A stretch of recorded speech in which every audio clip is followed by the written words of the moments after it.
नमस्कार दोस्तों, स्वागत है आज की क्लास में। क्लास 6 चैप्टर 2 ही जो residential status and incidence of tax है। इसके बारे में दो क्लास ऑलरेडी हमारी हो चुकी है, एक क्लास नंबर 4, एक क्लास नंबर 5। क्लास नंबर 4 में हमने बेसिक इंट्रोडक्शन पढ़ा था इस चैप्टर का, और हमने देखा था कि एक इंडिविजुअल के लिए क्या क्या कंडीशंस हो सकती है।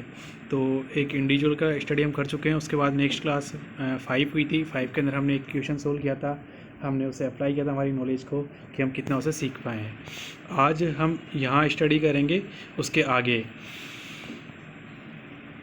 आज हम उससे पहले आपको बता दूं कि हमारे पास में इंडिविजुअल थी, तो इंडिविजुअल व्यक्ति के लिए हमारे पास में उसके रेजिडेंशियल स्टेटस के लिए सबसे पहले हम दो भागों में डिवाइड किया था। एक तो हमने डिवाइड किया था, आप याद करेंगे कि तो आपके पास निवासी और अनिवासी। अनिवासी होने में कोई प्रॉब्लम है ही नहीं कि यदि वो मान लो एक भी बेसिक कंडीशन फुलफिल नहीं कर सकता तो हम उसे बोलते थे अनिवासी, नॉन रेसिडेंट इन इंडिया। और दूसरा था निवासी। निवासी के लिए ये कंडीशन थी, बेसिक कंडीशन, दो बेसिक कंडीशन, यदि एक भी फुलफिल कर लेता था तो उसे हमने मान लिया था कि वो भारत में निवासी है। फिर उसके आगे वापस दो टर्म्स थी कि वो भारत में साधारण निवासी है, ऑर्डिनरीली रेसिडेंट है, या नॉन ऑर्डिनरली रेसिडेंट है। इसके लिए दो एडिशनल कंडीशंस थी। एडिशनल कंडीशन वाले टेस्ट में ये था कि दोनों के दोनों ही पास करनी पड़ेगी। यदि आप एक भी पास नहीं करते हो कंडीशन, एक करते हो एक नहीं करते हो, दोनों नहीं करते हो, तो आप ये मानोगे कि आपने एडिशनल कंडीशन पूरी नहीं करी है। इस केस के अंदर आपको नॉन ऑर्डिनरली असाधारण निवासी मान लिया जाएगा। उसके बाद में आज हम स्टडी करेंगे कि एक रेजिडेंशियल स्टेटस ऑफ HUF, कि एक HUF हिंदू अनडिवाइडेड फैमिली है। इसको सबसे पहले इसका जो रेजिडेंशियल स्टेटस है वो डिफाइन किया गया अंडर सेक्शन 6(2) के अंदर। इंडिविजुअल का था 6(1) के अंदर। अब इसकी वैसे ही कंडीशन है कि ये भी भारत के अंदर निवासी और अनिवासी हो सकती है।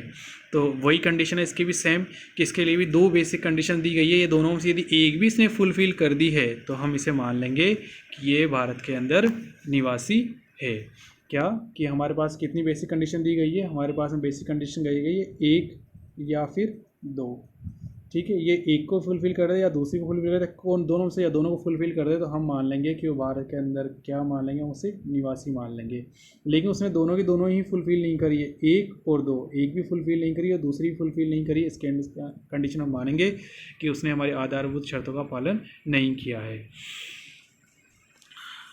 यदि मान लीजिए कोई व्यक्ति कोई HUF यदि निवासी है, तो उसके बाद हम आगे और टेस्ट करेंगे दो एडिशनल कंडीशंस के द्वारा। दो एडिशनल कंडीशन हम उसके अप्लाई करेंगे। यदि दोनों एडिशनल कंडीशन वापस ये वैसा का वैसा ही जैसा इंडिविजुअल के अंदर था, आपको यहाँ पर मैं नोट भी करूँगा कि इंडिविजुअल के अंदर जैसा है वैसा का सेम, वैसा वैसा एक व दो, दोनों की दोनों ही पास करनी पड़ेगी इसे। यदि मान लो इसने एक पास कर दी, दूसरी नहीं करी है, या दूसरी कर दी पहली नहीं करी, या दोनों ही नहीं कर रहा, तो हम मान लेंगे कि ये असाधारण non ordinary resident in India है। मतलब ये कि बेसिक कंडीशंस थी, जो बेसिक कंडीशंस है वो एक पूरी कर दे या दूसरी पूरी कर दे, लेकिन जो एडिशनल कंडीशंस है वो आपको एक भी पूरी करनी पड़ेगी एंड दूसरी भी पूरी करनी पड़ेगी। अब हमारे पास हम आगे स्टडी करेंगे कि हमारे पास इस केस में बेसिक कंडीशंस क्या है। तो बेसिक कंडीशन यहाँ बड़ी ईजी है कि HUF के कार्यों का प्रबंध व नियंत्रण, मैनेजमेंट एंड कंट्रोल पूर्ण रूप से भारत में स्थित हो। यदि आप इतना सा ध्यान रखिए कि HUF का जो संचालन हो रहा है वो कहाँ से हो रहा है, भारत से हो रहा है, मैनेजमेंट कंट्रोल का भारत से हो रहा है, पूर्ण रूप से हो रहा हो, तो भी हम ये मान लेंगे कि उसने बेसिक कंडीशन फुलफिल कर दी। सेकंड कंडीशन और जो लिखा कर यहाँ बताई गई है कि आपने पहली फुलफिल नहीं कर दूसरी फुलफिल कर दी, वो और, तो वो ये है कि आंशिक रूप से हो या भारत से। मान लो आप मान लीजिए यहाँ बोला फुल्ली पूर्ण रूप से कंप्लीटली आप क्या हो, भारत में स्थित हो, और ये पार्टली भारत के अंदर हो, तो भी हम मान लेंगे उसने बेसिक कंडीशन पूरी कर दी। तो एक पूरी कर दिया फिर दो पूरी कर दिया, मतलब ऐसी कोई सा भी HUF जिसका थोड़ा सा भी मैनेजमेंट कंट्रोल भारत से हो रहा है, या तो पूरा तो हो तो बहुत अच्छी बात है, थोड़ा सा भी कंट्रोल यदि भारत से हो रहा है, तो हम यहाँ पर क्या मान लेंगे, हम मान लेंगे कि उसने बेसिक कंडीशन फुलफिल कर दी है। इस केस के अंदर उसे हम भारत के अंदर निवासी रेसिडेंट इन इंडिया मान लेंगे। इसके बाद रेसिडेंट इन इंडिया मानने के बाद हम उसे एडिशनल कंडीशंस चेक करेंगे उसकी कि एडिशनल कंडीशन में कितनी फुलफिल करा है। एडिशनल कंडीशन बिल्कुल सेम वैसी की वैसी है जो आप पहले इंडिविजुअल में स्टडी कर चुके हो। इंडिविजुअल में बताया गया था कि एक SSC को पिछले प्रीवियस ईयर के ठीक पहले के 10 वर्षों में से कम 2 वर्ष में भारत का निवासी हो। तो 10 वर्ष में 2 वर्ष का भारत का निवासी हो प्लस मतलब एंड यानी को, और दूसरी कंडीशन आपको फुलफिल करनी पड़ेगी कि पिछले वर्ष से, मतलब जो गत वर्ष हम गया है लास्ट ईयर प्रीवियस ईयर, तो ठीक पहले के 7 वर्षों के अंदर 730 डेज के लिए भारत के अंदर रहा हो। जर्नी में एक साथ रहे, टुकड़ों में रह सकता है, वो सेम बेसिक कंडीशन यहाँ पर है। तो आप यहाँ देखेंगे, यहाँ पर होता है कर्ता, यहाँ बड़ा काम लिया कर्ता। कर्ता कौन होता है? कर्ता एचयूएफ के अंदर जो सबसे लीडिंग रोल के अंदर प्ले कर रहा होता है, जो उसको फुली मैनेजमेंट कर रहा होता है उस एचयूएफ का, उसे कर्ता कहते हैं। सामान्यतः परिवार का सबसे बड़ा आदमी व्यक्ति होता है। जरूर नहीं है हर बार बड़ा व्यक्ति, कोई भी हो सकता है कर्ता, जिसमें उन्होंने डिफाइन कर रखा है, एचयूएफ ने जो बांध रखा है कि हमारा सारा कंट्रोल मैनेजमेंट सबसे बड़ा अधिकारी ये व्यक्ति है, उसे हम एचयूएफ मान लेंगे, का कर्ता मान लेंगे। तो कर्ते के बारे में बताया गया है कि कर्ता पिछले 10 वर्षों में से 2 वर्ष के लिए भारत में क्या हो, निवासी रहे, या फिर और प्लस दूसरा कि 7 वर्षों में 730 दिन के लिए वो भारत में रहे। तो ये सेम कंडीशन रखी हुई है जो हमने इंडिविजुअल में स्टडी कर चुके हैं। आशा करता हूँ कि आपको समझ में आया होगा। इतना डिफ़िकल्ट टॉपिक नहीं है ये। एक बार वापस देख लीजिए कि आपके पास में क्या था। वापस वही बेसिक कंडीशंस है, तो बेसिक कंडीशंस में आपको दोनों में से कोई एक बेसिक कंडीशन फुलफिल कर दीजिए। भारत में रेसिडेंट मान लेंगे, जैसे कि उसका मैनेजमेंट कंट्रोल या तो पूर्ण रूप से भारत में हो या फिर पार्टली मतलब आंशिक रूप से भारत में हो। वापस उसके बाद में यदि रेसिडेंट आता है एचयूएफ, तो उसके 2 कंडीशन, ऑर्डिनरी और नॉन ऑर्डिनरी, दोनों एडिशन कंडीशन पूरी करेंगे। दोनों एडिशन कंडीशन वही है जो क्लास नंबर 4 में आपको इंडिविजुअल के लिए बताई गई थी कि पिछले 10 वर्षों में 2 वर्ष के लिए भारत का निवासी हो, 7 वर्षों में 730 दिन के लिए भारत में रहे। इसके बाद हम स्टडी करेंगे कंपनी के बारे में। कंपनी के बारे में बताया गया अंडर सेक्शन 6(3) के अंदर। अब कंपनी कौन कौन सी कंपनी है जिसे हम क्या मानेंगे कि भारत में निवासी है, अनिवासी, रेसिडेंट इन इंडिया है और नॉन रेसिडेंट इन इंडिया है। पहली बात तो ये कि कंपनी रेसिडेंट इन इंडिया है तो उसकी फिर आगे 2 कंडीशन वापस नहीं है, मतलब ऑर्डिनरी और नॉन ऑर्डिनरी एप्लीकेबल केवल और केवल एचयूएफ और इंडिविजुअल वेस्टी पर और हिंदू अविभाजित परिवार पर ही लागू होता है। इसके बाद में केवल 2 ही कंडीशन बनेगी, बाकी सबके ऊपर जैसे कंपनी है तो बस केवल 2 ही कंडीशन है, निवासी है या अनिवासी होगा। मतलब आपके लिए थोड़ा इजी हो गया है, अब इतना डिफिकल्ट नहीं रहा है। अब आपको जो एडिशनल कंडीशन है वो चेक करने की जरूरत ही नहीं है, क्योंकि एडिशनल कंडीशन होगी नहीं, क्योंकि बस केवल यहाँ पर क्या होगा, रेजिडेंट। इसलिए मैंने आगे इसको कंप्लीट नहीं किया है, मतलब यहीं पर रखा है इसे, आगे कंडीशन होती ही नहीं है। अब देखिए, एक इंडियन कंपनी, मान लीजिए कोई इंडियन कंपनी है, तो इंडियन कंपनी कौन सी है? जो इंडियन कंपनी एक्ट के अकॉर्डिंग बनी हो। जैसे इंडियन कंपनी एक्ट 2013 है, इससे पहले 1956 था, 1956 था, इससे पहले हमारे ब्रिटिश लॉ था, तो उसके अधीन कोई कंपनी बनी हो तो सारी कंपनियां क्या कहलाएगी? भारतीय कंपनियां कहलाएगी। तो ऐसी की सारी इंडियन कंपनीज हैं वो हमेशा रेसिडेंट इन इंडिया होगी, चाहे उनका मैनेजमेंट कंट्रोल कहीं से भी किया जा रहा हो, चाहे वो प्रोडक्शन कहीं पर भी करते हो, चाहे वो प्रोडक्शन का प्लांट है अमेरिका में लगा हो, चाहे उनका पूरा ऑफिस अमेरिका में हो। लेकिन चूंकि उनका इनकॉर्पोरेशन, चूंकि उनका समामेलन, चूंकि उनका जन्म कहाँ पर हुआ है? भारत के अंदर हुआ है। भारत में कैसा? भारत में कंपनी एक्ट के अकॉर्डिंग हुआ है, इस कारण वो इंडियन कंपनी कहलाएगी। तो इंडियन कंपनी ऑलवेज रेसिडेंट, तो आप यहाँ नोट करेंगे कि इंडियन कंपनी क्या होगी? ऑलवेज रेसिडेंट होगी भारत के अंदर। दूसरा बात आती है फॉरेन कंपनी। अब फॉरेन कंपनी के लिए 2 कंडीशन हो सकती है। फॉरेन कंपनी के लिए पहली कंडीशन क्या है? 2 में व्यक्त करी है मैंने यहाँ पर। फॉरेन कंपनी एंड मतलब ये कि ऐसी कंपनी जिसका टर्नओवर रिसिप्ट्स मतलब है उस कंपनी की सेल, ठीक है, उस कंपनी की sale more than 50 crore, not 50 crore, 50 crore से ज़्यादा। 50 करोड़ इसमें शामिल नहीं होगा, 49 करोड़ इसमें शामिल नहीं होगा, बट मोर देन लिखा हुआ है, मतलब इससे ज़्यादा ही होनी चाहिए, 50 करोड़ से ज़्यादा है। और इसका POEM, अभी बताऊंगा POEM क्या होता है, पैलेस ऑफ इफेक्टिव मैनेजमेंट, इसकी फुल फॉर्म है, अभी नीचे लिखी हुई मिल जाएगी हमको, पैलेस ऑफ इफेक्टिव मैनेजमेंट। ये फुली कैसा होना चाहिए? फुली फ्रॉम इंडिया से होना चाहिए, तो उसे हम क्या मान लेंगे? Resident of India. वापस थोड़ा ध्यान से देखें, स्टडी करेंगे हम इसके बारे में कि ऐसी फॉरेन कंपनी जिसका टर्नओवर से मतलब उसकी ग्रॉस रिसिप्ट या सेल से वो क्या है? 50 करोड़ से ज़्यादा है, और उसका POEM palace of effective management वो क्या होना चाहिए? फुल्ली, और कैसा होना चाहिए? फ्रॉम इंडिया से होना चाहिए, तो उसे हम क्या मान लेंगे? रेसिडेंट। यदि मान लीजिए यहाँ पर एक भी कंडीशन फुलफिल नहीं होती है तो आप ये मान लेंगे कि वो नॉन रेसिडेंट अनिवासी है भारत के अंदर, ठीक है।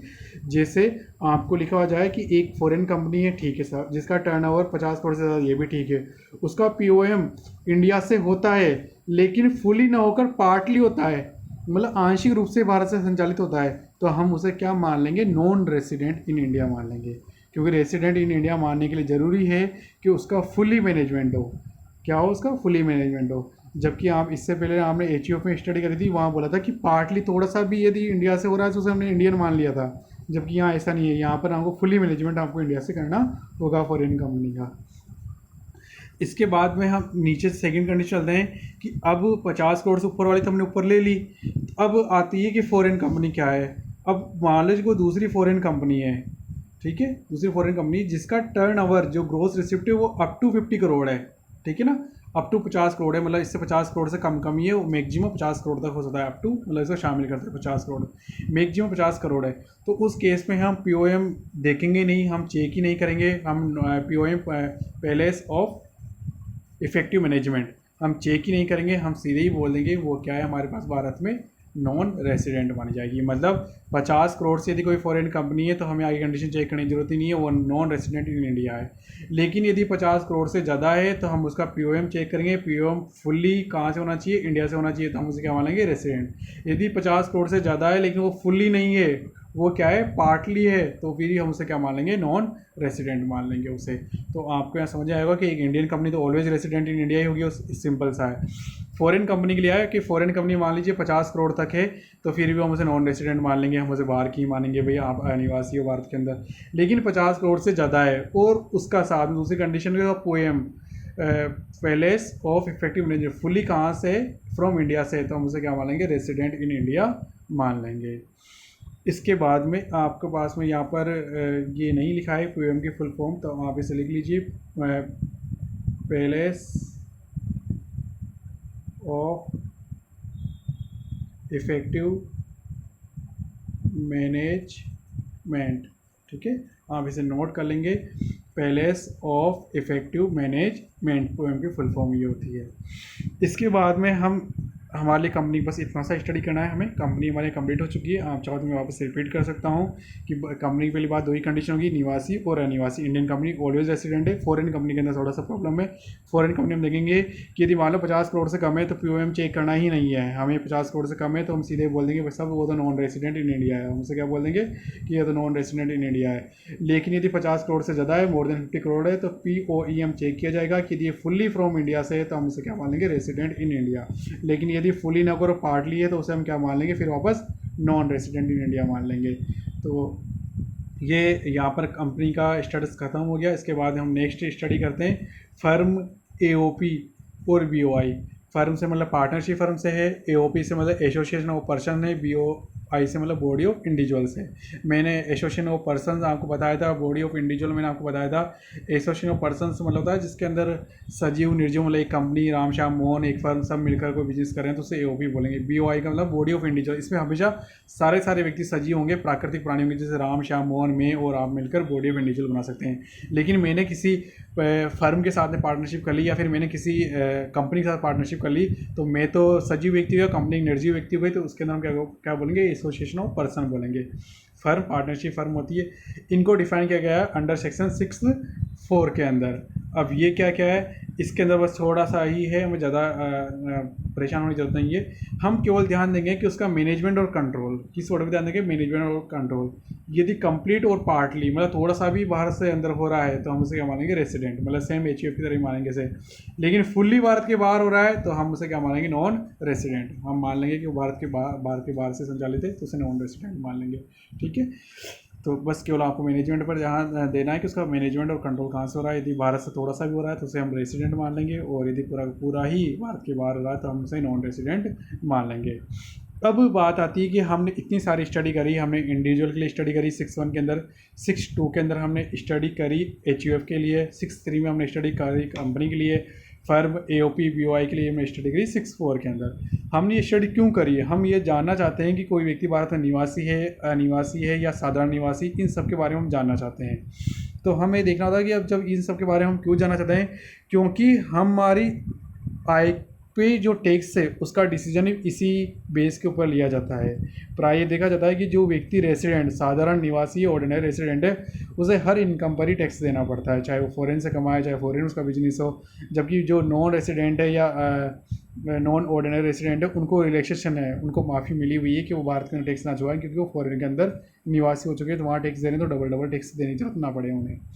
तो अब देखिए टैक्स इंसिडेंस का मतलब है कि टैक्स का भार, टैक्स का इम्पैक्ट कैसे आने वाला है वो देखिए आप इसे। तो हम यहाँ एक एक के बारे में स्टडी करेंगे। तो हम सबसे लास्ट वाले को मैंने सबसे पहले पढ़ा है, जैसे कोई व्यक्ति अनिवासी है, मतलब अनिवासी का मतलब है कि बिल्कुल आप ये मान लीजिए कि भारत का व्यक्ति है ही नहीं, थोड़ा सा भी व्यक्ति नहीं है, वो 1% भी भारत का व्यक्ति नहीं है। तो उस केस के अंदर भी क्या उसे भारत में टैक्स देना पड़ेगा? जी यस, उस केस में उसे भारत के अंदर टैक्स देना पड़ सकता है। कब?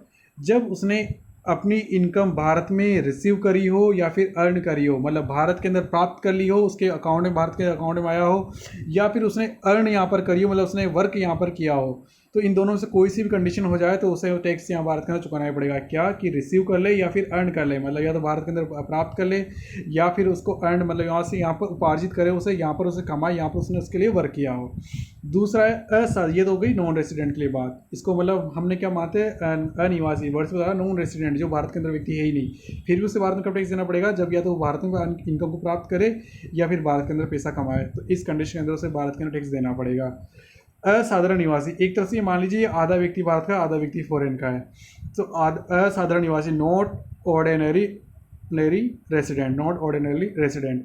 तो रिसीव अर्न इन इंडिया जो पहली कंडीशन है वो तो एप्लीकेबल होगी पास में, ये कि रिसीव्ड और अर्न आउट ऑफ इंडिया, कि इसे आउट ऑफ इंडिया के बाहर भी यदि पैसा कमा रहा है या प्राप्त कर रहा है, मतलब या तो अर्न करे या रिसीव करे, तो भी इसे टैक्स देना पड़ सकता है। लेकिन एक कंडीशन और है, बिजनेस कंट्रोल फ्रॉम इंडिया। ऐसा कब होगा? जब यदि बिजनेस कंट्रोल फ्रॉम इंडिया से किया जा रहा हो। तो यहाँ नोट करेंगे, रिसीव अर्न इन इंडिया अनिवासी को टैक्स देना पड़ेगा। जब उसको टैक्स देना पड़ रहा था, हम ये मान कर चलिए जो व्यक्ति है ही नहीं, जो अनिवासी का मतलब क्या है, जो भारत के अंदर व्यक्ति कितना है 0%, और असाधारण निवासी का आप मान लीजिए कि ये व्यक्ति है भारत के अंदर 50%। जब उसको ही टैक्स देना पड़ रहा था तो इसको तो टैक्स देना ही पड़ेगा।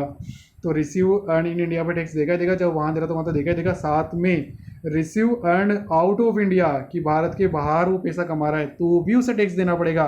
किस कंडीशन में? जब प्लस लिखा हुआ है बिजनेस कंट्रोल फ्रॉम इंडिया। यदि मान लो फॉरेन से यदि कोई बिजनेस कंट्रोल हो रहा है तो फिर उसे टैक्स नहीं देने की जरूरत है, लेकिन बिजनेस कंट्रोल कहाँ से हो रहा है? इंडिया से हो रहा है, तो फिर उसे टैक्स देने की ज़रूरत है। तो हम यहाँ नोट करेंगे receive earn out of India, कि आउट ऑफ इंडिया पर टैक्स देना पड़ेगा। कब? जब बिजनेस कंट्रोल कहाँ से हो रहा हो? फ्रॉम इंडिया से हो रहा हो। अब इसके बाद में थर्ड है निवासी। ये आप इसे समझिए कि ये 100% भारत का निवासी है। ये क्या है? 100% अधिकार रखता है। तो इस व्यक्ति पर तो हर जगह ही हम टैक्स लेंगे, चाहे वो रिसीव अर्न ऑफ इंडिया हो तो हम लेंगे, receive earn from out of India हो तो भी हम लेंगे, चाहे बिजनेस कंट्रोल भारत के बाहर से ही हो। हमें नहीं देखेंगे कि वो बिजनेस भारत से संचालित हो रहा है, उसका मैनेजमेंट और कंट्रोल भारत के अंदर है या फिर भारत के बाहर है, हमें फ़र्क नहीं पड़ता है, क्योंकि वो ऑलरेडी हमारे पास में क्या है? रेसिडेंट इन इंडिया है, क्योंकि वो 100% भारत का नागरिक है। आप इसे समझेंगे कि भारत के सबसे बड़ा नागरिक होने के कारण इसे सारे के सारे टैक्स चुकाने पड़ेंगे। निवासी, रेसिडेंट, मतलब भारत में रेसिडेंट है, तो जाहिर सी बात है receive and earn in India, ये तो भारत में अनिवासी नॉन रेसिडेंट को देनी पड़ी थी और नॉट ऑर्डिनरी रेसिडेंट को भी देनी पड़ रही थी। तो यहाँ पर तो इसको टैक्स देना है। रिसीव और अर्न आउट ऑफ इंडिया पर भी इसे टैक्स देना पड़ेगा, चाहे बिजनेस भारत से हो चाहे भारत के बाहर हो। केवल यदि भारत से ही होता है तो उस केस में तो उसको व्यक्ति को देना पड़ा था जो हमने पहले वाले पेज पढ़ा था, नॉट ऑर्डिनरी रेसिडेंट पर। अब यहाँ पर कुछ बातें हैं जिनको हम गौर करेंगे, जो हमारे यहाँ पर काम में आएगी। यहाँ पर रिसीव्ड में received in India, deem to receive, ऐसे ही अर्न में earn and deem to earn in India शामिल है। मतलब ये कि कोई इनकम आपने रिसीव कर ली या रिसीवेबल है, ठीक है। जैसे किसी ने आपने आपके खाते में आ गया तो रिसीव्ड हो गया, लेकिन आपके अकाउंट में आने वाली है, ये तय हो चुका है कि पैसा मिलने ही मिलने वाला है, आप ही को मिलने वाला है, तो उसे डीम टू रिसीव मान लेंगे। हम मान लेंगे वो पैसा हमको मिल चुका, हमको टैक्स देना ही पड़ेगा। ऐसे ही अर्न इन इंडिया, यदि आपने उपार्जित कर ही ली है, या फिर ऐसा माना जाए deem to earn in India, मतलब आपको मान लिया गया है कि ये इनकम आपने इंडिया में ही कमाई है, तो उस केस के अंदर भी आपको टैक्स देना पड़ेगा। मतलब इस रिसीव्ड एक बड़ा टर्म हो गई यहाँ पर, ऊपर जो हमने रिसीव्ड और अर्न वर्ड काम में लिए हैं, जैसे मैंने जहाँ मैंने जैसे यहाँ रिसीव्ड एंड अर्न काम में लिया है, जिसमें डीम्ड वाली भी शामिल है। डीम्ड मतलब माना, जिस चीज़ को है ही नहीं प्रैक्टिकल, लेकिन मान लिया गया है, टैक्स डिपार्टमेंट मान लिया है कि ये इनकम आपकी इंडिया की ही है। ये कोई ज़्यादा टिपिकल इनकम्स नहीं है, इसके बारे में हमें डीपली स्टडी नहीं करनी है, बस मैंने आपको जनरल नॉलेज के लिए बोल दिया कि क्या आपको इसमें ध्यान रखना है। अब एक चीज़ और, बिना कर लगी हुई प्रीवियस ईयर से पहले की भारत के बाहर कमाई गई प्रीवियस ईयर में भारत में लाने पर कर मुक्त एग्जम्प्टेड रहती है। मतलब कोई भी इनकम, यहाँ पर क्या, यहाँ पर एक वर्ड मिसिंग रह गया, भारत बिना कर लगी आय, यहाँ पर क्या मिसिंग रह गया, आय मतलब आपकी इनकम, एक वर्ड यहाँ पर मिसिंग रह गया, इनकम। यदि भारत के बाहर की ऐसी इनकम जिसको पहले आपको टैक्स चुकाना था भारत के बाहर ही, लेकिन आपने वहाँ पर टैक्स नहीं चुकाया, वो आपकी कोई अलग रीजन रहा, हो सकता है वहाँ टैक्स नहीं लगता हो, या फिर आपने वहाँ टैक्स चोरी कर ली, उससे हमें मतलब नहीं है। लेकिन लास्ट प्रीवियस ईयर में आप उसे भारत में लेकर आए, भारत में उसके ऊपर टैक्स नहीं देना है, क्योंकि हम नहीं मानेंगे कि आपने इनकम ट्रांसफ़र करी। हम ये मानेंगे कि आपकी पहले के सालों की इनकम है, तो पहले की सालों की इनकम होने के कारण आपने उसे पहले ही टैक्स लाइबिलिटी आपकी पहले वहाँ बन चुकी होगी, वो चुका दी होगी, नहीं चुकाया होगी, तो वहाँ की गवर्नमेंट आपके ऊपर पेनल्टी लगाएगी। इंडिया को उससे मतलब नहीं है। हम यहाँ पर ये मानेंगे आप केवल यहाँ पैसों का ट्रांसफ़र कर रहे हो, यहाँ पर आप क्या कर रहे हो, केवल ट्रांसफ़र ऑफ मनी कर रहे हो। तो आप शब्दों पे ध्यान देना, एक तो थी ट्रांसफ़र ऑफ इनकम कि आपकी इनकम ट्रांसफ़र होकर यहाँ आ रही हो, और एक था ट्रांसफ़र ऑफ मनी केवल। तो यहाँ पर क्या मानेंगे सर, ट्रांसफ़र ऑफ मनी मानेंगे, क्योंकि आप उससे पहले कमा चुके हैं पैसे को, वहाँ पहले आप टैक्स की लायबिलिटी वहाँ आ चुकी है, आपको पहले वहाँ टैक्स देना चाहिए था, वो भले ही आपने वहाँ नहीं दिया हो, है ना, भले ही वहाँ दे दिया हो चाहे नहीं दिया हो मतलब नहीं है, लेकिन आप प्रीवियस ईयर में उससे भारत में लेकर आ रहे हो, तो आप केवल मनी को ट्रांसफ़र कर रहे हो, ठीक है। यहाँ इनकम ट्रांसफ़र नहीं हो रही, केवल मनी ट्रांसफ़र हो रही है। ऐसे ही भारत में प्राप्ति से मतलब है प्रथम बार प्राप्ति से है, ठीक है। ये सेम वैसा ही वर्ड है जो ऊपर वाले सेंटेंस को कंप्लीट करा है।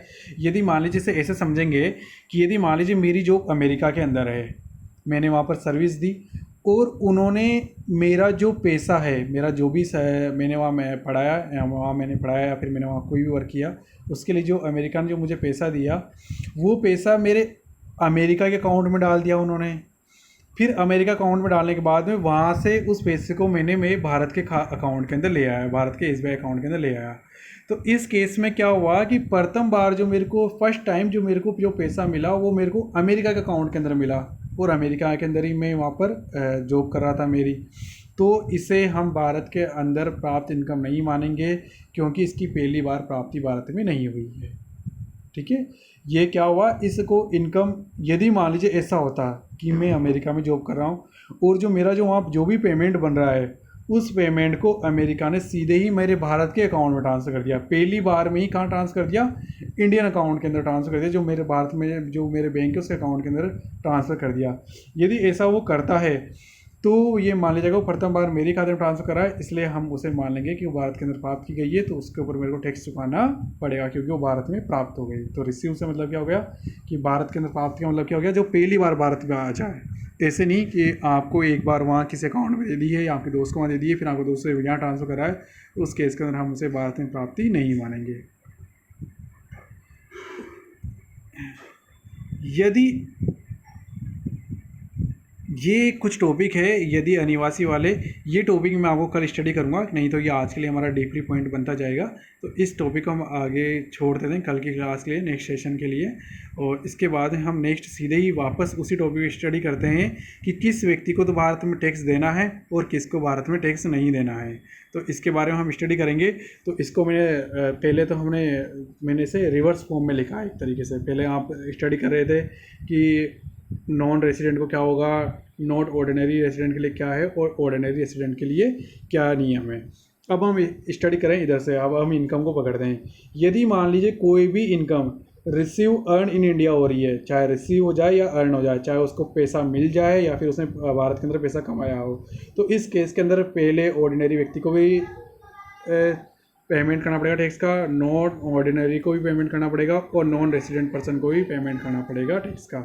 तो इन तीनों को ही आपको टैक्स का पेमेंट करना ही पड़ेगा। यदि आउट ऑफ इंडिया मतलब आपने कोई बिजनेस, आपने जो इनकम अर्न करी है वो कहाँ करी है, आउट ऑफ इंडिया अर्न करी है, वो आपने इनकम कहाँ अर्न करी है, आउट ऑफ इंडिया अर्न करी है आपने इनकम, बट बिजनेस का कंट्रोल कहाँ से हो रहा था, इंडिया से हो रहा था, तो इसके लिए तो टैक्सेबल है ही सही। इसके लिए सारी चीज़ टैक्सेबल, ये भी टैक्सेबल है, ये भी टैक्सेबल, सारी टैक्सेबल है, क्योंकि बिजनेस का कंट्रोल हो रहा है उसका भारत से, तो इसके लिए नॉट ऑर्डिनरी रेसिडेंट के लिए ये टैक्सेबल है, लेकिन इसके लिए टैक्सेबल नहीं है। तो आप यहाँ ध्यान करेंगे कि रिसीव अर्न इन इंडिया है तो तीनों के लिए ही क्या है, टैक्सेबल है, लेकिन आउट ऑफ इंडिया है तो पहले वाले ऑर्डिनरी के लिए तो होगी, क्योंकि ये तो क्या था 100% भारत का नागरिक था, इसको हम याद करेंगे कि ये 50% और ये क्या है 0% भारत का नागरिक है। हम इसे इस तरीके से याद कर सकते हैं, कोई ऑफिशियली नहीं है लेकिन समझने में आप मान सकते हो कि 100% भारतीय इसको हर जगह टैक्स देना 50% भारतीय है तो मतलब इसको कहीं ना कहीं टैक्स नहीं देना पड़ेगा, कहीं अधिकतर टैक्स देना पड़ेगा। तो यदि बिजनेस का कंट्रोल यदि भारत से है तो उसे टैक्स देना पड़ेगा, यदि भारत के बाहर यदि बिजनेस कंट्रोल है तो टैक्स नहीं देना पड़ेगा। नेक्स्ट देखिए, आउट ऑफ इंडिया है business not control from India, यदि भारत के बाहर से संचालित यदि बिजनेस है तो इस व्यक्ति को टैक्स देना पड़ेगा, इसको भी नहीं देना पड़ेगा और इसको भी नहीं देना पड़ेगा, फिर केवल पहले व्यक्ति को टैक्स देना पड़ेगा। तो receive in earn in India हो रही है तो तीनों व्यक्तियों को टैक्स देना पड़ रहा है। लेकिन इसमें आपकी इनकम किसी बिजनेस से हो रही है और बिजनेस का कंट्रोल भारत से हो रहा है तो पहले और दूसरे को टैक्स देना पड़ रहा है। और उसका कंट्रोल भी यदि भारत के बाहर से हो रहा है, out of not control from India, मतलब आउट ऑफ इंडिया हो रहा है तो उससे केवल पहले व्यक्ति को टैक्स देना पड़ेगा, दूसरे को नहीं देना और तीसरे को टैक्स नहीं देना है। इसके बाद में एक नोट है कि पहले के गत वर्षों में वो वापस वही चीज़ है वो पहले मैंने लिखवा दिया कि पहले के गत वर्षों में प्रीवियस ईयर के कोई बिना टैक्स लग चुकाई हुई आई है वो आप प्रीवियस ईयर के अंदर भारत के अंदर लेकर आते हैं तो वो एग्जाम्प्टेबल है, आपने पहले के सालों में वहाँ पर टैक्स नहीं दिया हो क्योंकि वो आपकी लाइबिलिटी वहाँ बनती है, वहाँ ही गवर्नमेंट आपका बाद में आपसे वसूल कर सकती है, आपको पेनल्टी लगा सकती है, लेकिन भारत उसके लिए कुछ नहीं कर सकता है क्योंकि इनकम टैक्स लॉ भारत के नागरिक पर ही लागू होगा, एक लिमिट तक लागू होगा, वो हम फॉरेन में जाकर लागू नहीं कर सकते हैं उसे। अब इसके बाद में आज हमने जो स्टडी करी है ये वाला चार्ट, इसको हम अच्छी तरह से डायग्राम में याद कर लें कि रिसीव, इसको इस चार्ट पर ज़्यादा ध्यान दे लें। पहले वाली बात को यदि आप डिनाइन करना भी चाहें, उसे भूलना भी चाहें तो आप भूलना अलाउ है, लेकिन इसको ज़रा ध्यान करें कि रिसीव अर्न इन इंडिया है तो तीनों व्यक्तियों को टैक्स देना है, और बिजनेस आउट ऑफ इंडिया के अंदर सेटल है बिजनेस और बिजनेस कंट्रोल इंडिया से हो रहा है तो पहले और दूसरे व्यक्ति को टैक्स देना है, लेकिन नॉन रेजिडेंट को टैक्स नहीं देना है। और बिजनेस का कंट्रोल कहीं पर ही हो लेकिन पहले व्यक्ति टैक्स देना ही देना पड़ेगा, दूसरे और तीसरे को टैक्स नहीं चुकाना पड़ेगा। अब इसके बाद में इसके लिए एक क्वेश्चन है जो आपकी रमेश बुक डिपो पब्लिकेशन का क्वेश्चन है। इस क्वेश्चन को हम सोल्व करना पसंद करेंगे कि हमारा आंसर चेक करेंगे कि आंसर कैसा है कैसा नहीं जाता है, हम इसकी स्टडी करेंगे।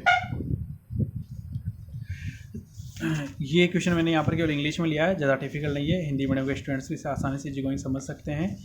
तो अब इसके बारे में हम स्टडी करते हैं। पहली बात, आपको ऊपर वाला जो चार्ट है वो अच्छी तरह याद होना चाहिए, मैं उसे बार बार यहाँ खोलना संभव नहीं है। आप उसे जब इस क्वेश्चन को मेरे साथ सोल्व करें तो पहले एक बार उसे इस वीडियो को पॉज कर आप उसे रफ में नोट कर ले हुए, उसको आराम से नोट से कॉपी के अंदर लिख ले हुए कि हमारे पास क्या कंडीशन है क्या नहीं है। अब देखिए, following are the income of the Shri Agarwal during the previous year 2018-19। यहाँ प्रीवियस ईयर से मतलब नहीं है इस क्वेश्चन के अंदर, कोई फर्क नहीं पड़ेगा हमारे आंसर पर। आप पे इलेक्शन स्टार्ट हो रहा है, ये 5000 received in India which accrued in Bangladesh. तो देखिए मैंने कंडीशन है, पहली कंडीशन यदि आप याद करेंगे तो यहाँ पर देखिए, यहाँ पर क्या हो रहा है, यहाँ पर रिसीव्ड इन इंडिया हो रहा है, अर्न तो कहाँ पर हो रही है, विच एक्रूड या अर्न बोल दो बांग्लादेश में। तो हमें रिसीव्ड और अर्न में से केवल एक काम हो जाना चाहिए, तो हमारा केवल क्या काम हो गया, रिसीव हो गया, हमारा रिसीव हो गया। रिसीव इन इंडिया है तो रिसीव इन इंडिया होने केस के अंदर हम देखेंगे, मैं अभी खोल रहा हूँ, रिसीव इन इंडिया ये ऑर्डिनरी, नॉन ऑर्डिनरी और नॉन रेसिडेंट तीनों के लिए क्या होगी, ये टैक्सेबल है। तो इसका आंसर आप देखेंगे कि ये इसका आंसर मैं यदि यहाँ नोट डाउन करना चाहूँ तो मैं बोलूँगा कि ये OR ऑर्डिनरी रेसिडेंट के लिए भी टैक्सेबल है। दूसरा यदि मैं बोलूँगा कि ये नॉन ऑर्डिनरी रेसिडेंट के लिए भी है और ये नॉन रेसिडेंट पर्सन के लिए भी, ये तीनों के लिए टैक्सेबल है। इसके बाद में मैं बात करूँगा सेकंड की, 10,000 earn in India but received in Sri Lanka. अब यहाँ पर क्या हो गया, वही बात कि रिसीव इन इंडिया या अर्न इन इंडिया दोनों से भी एक काम हो गया, तो दोनों से यदि एक भी काम हो रहा है तो वो तीनों के लिए टैक्सेबल हो गई है इनकम। मतलब ये कि ऑर्डिनरी रेसिडेंट के लिए भी है, नॉन ऑर्डिनरी रेसिडेंट के लिए भी है और नॉन रेसिडेंट पर्सन के लिए भी है। मैं यहाँ शॉर्ट फॉर्म लिख रहा हूँ, इसका मतलब क्या, साधारण निवासी, इसका मतलब हो गया असाधारण निवासी और ये अनिवासी, तो इन तीनों के लिए वो क्या हो गई, टैक्सेबल हो गई। 8,000 earn and receive in Japan. अब देखिए यहाँ पर आपने इसे अर्न कहाँ किया है और रिसीव कहाँ किया है, दोनों ही काम आपके कहाँ हो रहे हैं, जापान में हो रहे हैं। तो ना तो इसका अर्न इंडिया में, ना रिसीव इन, ना तो अर्न है ना रिसीव है, दोनों में से कोई भी काम आपका इंडिया में नहीं हो रहा है। फ्रॉम ए बिजनेस, एक ऐसा बिजनेस, तो मतलब आपकी पहली कंडीशन एप्लीकेबल नहीं हो रही है, आपको बिजनेस वाली बात कर रहा है। Which was control and management from India, तो अब आपके यहाँ पर फुलफिल कर रही है सेकेंड कंडीशन। तो हम यहाँ बात करेंगे बिजनेस की कि आपका बिजनेस है, बिजनेस का कहाँ पर है, उसका अर्न और रिसीव तो जापान में हो रही है, तो आपका पहली कंडीशन तो एप्लीकेबल नहीं हो पा रही। हम दूसरी पर आ रहे हैं कि बिजनेस तो आउट ऑफ इंडिया था, लेकिन उसका कंट्रोल कहाँ से हो रहा है, management, control and management from India. Management control from India में होने के कारण ये किस किस के लिए टैक्सेबल होगा, ये टैक्सेबल होगा ऑर्डिनरी रेसिडेंट के लिए,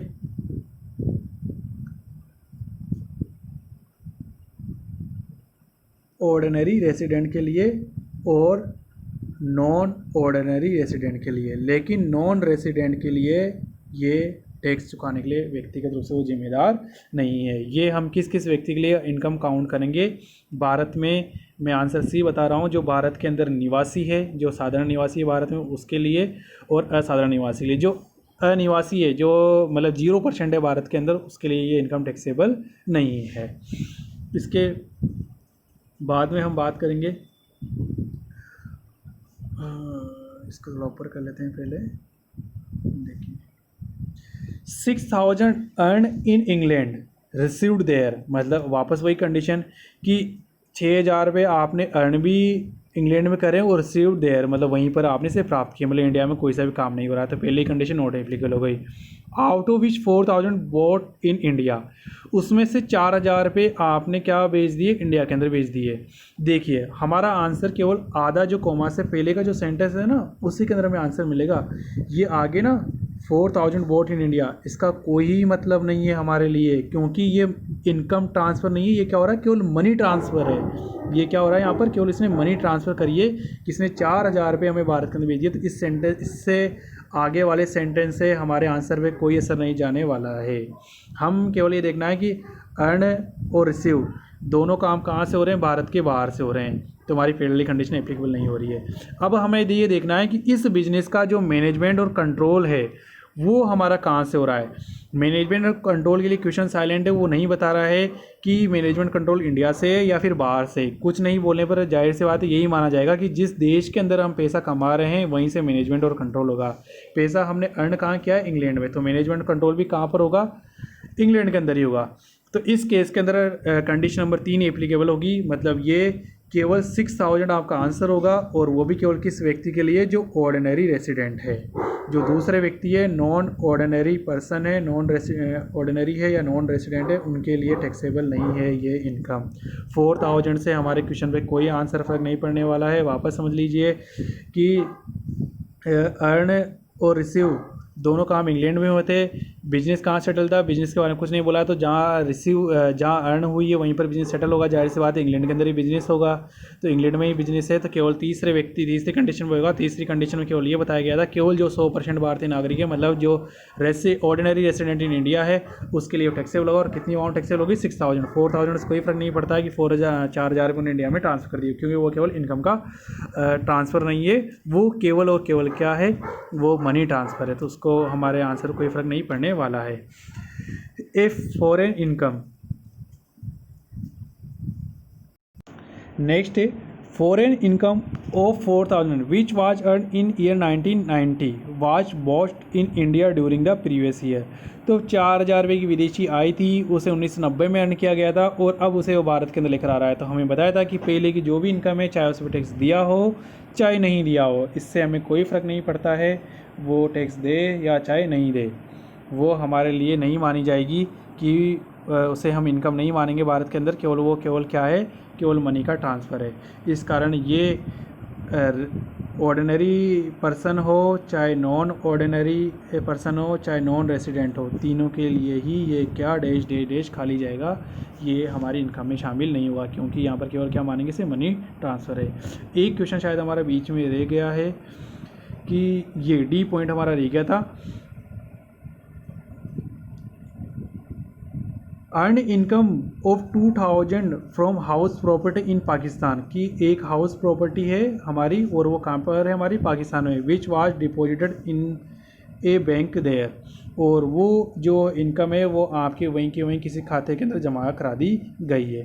तो अब आप यहाँ पर क्या हो रहे हो, यहाँ पर आपने अर्न कहाँ पर किया, विदेश में अर्न किया है। प्राप्त भी आपने कहाँ किया, विदेश में किया है आपने, ठीक है। बिजनेस भी कहाँ से कंट्रोल है, बाहर से कंट्रोल है। तो यहाँ पर तीनों ही काम बाहर हो रहे हैं, मतलब बिजनेस भी आपका हाउस प्रॉपर्टी, मान लीजिए हाउस प्रॉपर्टी एक बिजनेस हो गया, यहाँ पर भी हाउस प्रॉपर्टी इनकम कहाँ है, तो हाउस प्रॉपर्टी मतलब एक बिजनेस हो गया किराए पे देने का, तो वो कहाँ है आपका फॉरेन के अंदर। उसका मैनेजमेंट कंट्रोल भी आप मान लीजिए कहाँ से हो रहा है, फॉरेन से ही हो रहा है। अब उसको कहाँ पर, पाकिस्तान के अंदर डिपॉजिट कराया गया अकाउंट के अंदर, मतलब रिसीव भी इन इंडिया में नहीं किया गया। अब रिसीव भी इन इंडिया में नहीं है, अर्न भी इन इंडिया नहीं है, और हाउस प्रॉपर्टी भी आपकी कहाँ पर है, फॉरेन के अंदर है, तो वहीं से आप उसका संचालन कर रहे हो। तो ये पूरी की पूरी इनकम केवल एक व्यक्ति के लिए टैक्सेबल है, ऑर्डिनरी रेसिडेंट व्यक्ति के लिए। केवल ऑर्डिनरी रेसिडेंट व्यक्ति के लिए ही ये इनकम टैक्सेबल है, और पूरी पूरी कितनी टैक्सेबल होगी, 2000, ठीक है। और किसी व्यक्ति के लिए आपकी टैक्सेबल नहीं है। इसको आप आंसर नीचे देख सकते हैं, ये इसका आंसर है। आप रमेश बुक डिपो की बुक परचेज कर लीजिए, मार्केट में आ गई होगी। और बाकी जो क्वेश्चन है वो इसके एग्जाम्पल से वो सोल्व करने की कोशिश कीजिए। यदि आपको कोई एग्जाम्पल, कोई क्यूरी है आपको जो समझ नहीं आ रहा है, तो आप उसका स्क्रीनशॉट लेकर मेरे को पर्सनल नंबर पर व्हाट्सअप कर सकते हैं। मैं नेक्स्ट सेशन में या आपका इंडिविजुअल व्यक्तिगत रूप से उसका रिप्लाई दूंगा। ज़रूरी ये है कि आप क्वेश्चन सोल्व करें। जो ऊपर मैं उसका एक्सप्लेन कर चुका हूँ, या इन्होंने चार्ट बनाकर उसका आंसर दिया है, सारी बातें यहाँ पर नोट करा दी गई है। आशा करता हूँ आपको ये वीडियो अच्छा लगा होगा, आपके लिए हेल्पफुल रहेगा। कोविड टाइम चल रहा है, आप अपना टाइम वेस्ट नहीं करें, बिल्कुल ज़ाया नहीं करें, और आप ज़्यादा से ज़्यादा वीडियो को समझने की कोशिश करें। मैं इतना अच्छा नहीं दे पा रहा हूँ, लेकिन हमारे पास जो अवेलेबल है फैसिलिटी, उसका यूज़ करते हुए मैं आपको जितना अच्छा वीडियो बना पा रहा हूँ वो आपको देने की कोशिश कर रहा हूँ। मैं आपसे भी आशा करता हूँ कि आप इससे ज़्यादा से ज़्यादा लाइक, शेयर और मेरे चैनल को सब्सक्राइब करें, ताकि मुझे मोटिवेशन मिलता रहे, मैं आगे और भी अच्छी वीडियो आपके लिए बनाता रहूँ। इसके लिए थोड़ा सा कुछ टॉपिक इसका थोड़ा सा बाकी रह गया है, कुछ नोट्स मैंने आज किसके छोड़ दिए, तो वो अपन कल वाले चैप्टर स्टडी करेंगे। बाकी कल हम नेक्स्ट चैप्टर भी स्टार्ट कर सकते हैं, पूरी संभावना है। तो आप इसके बारे में कुछ एग्जाम्पल्स के और सोल्व करेंगे कल। और ठीक है, आप तैयारी कीजिए, घर में रहिए, बाहर कम से कम निकलिए। थैंक्स।